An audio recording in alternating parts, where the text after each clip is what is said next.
Apple is a company that doesn't have the most resources of everybody in the world. And the way we've succeeded is by choosing what horses to ride really carefully, technically. We try to look for these technical vectors that have a future and that are headed up. And, you know, technology, different pieces of technology kind of go in cycles. They have their springs and summers and autumns, and then they, you know, go to the graveyard of technology. And so we try to pick things that are in their springs. And if you choose wisely, you can save yourself an enormous amount of work versus trying to do everything. And you can really put energy into making those new emerging technologies be great on your platform, rather than just okay because you're spreading yourself too thin.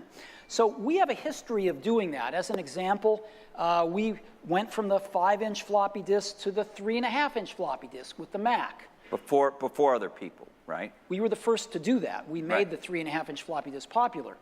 Sony invented it, and we put it in the first products. And there were some good reasons we did that. We got rid of the floppy disk altogether in 1998 with the first iMac. We also got rid of these things called serial and parallel ports, and we were the first to adopt USB, even though Intel had invented it. You first saw it in mass on iMacs. And so we have gotten rid of things. We were one of the first to get rid of optical drives with the MacBook Air. And I think things are moving in that direction as well. And sometimes when we get rid of things like the floppy disk drive on the original iMac, people call us crazy. Or at least premature, maybe. No, they call us crazy. Oh, okay.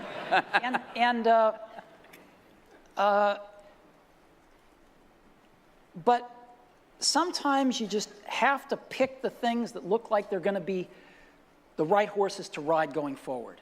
And what if people say, you know, the iPad is crippled in this respect? Well, you know, I'd say two things. Number one, things are packages of emphasis. Some things are emphasized in a product, some things are not done as well in a product, some things are chosen not to be done at all in a product. And so different people make different choices. And if the market tells us we're making the wrong choices, we listen to the market. We're just people running this company. We're trying to make great products for people. And so we have at least the courage of our convictions to say, we don't think this is part of what makes a great product. We're going to leave it out. Some people are going to not like that. They're going to call us names. It's not going to be in certain companies' vested interests that we do that, but we're going to take the heat because we want to make the best product in the world for customers. And we're going to instead focus our energy on these technologies, which we think are in their ascendancy and we think are going to be the right technologies for customers. And you know what? They're paying us to make those choices.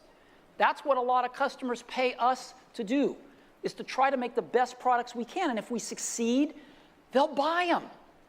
And if we don't, they won't. And it'll all work itself out.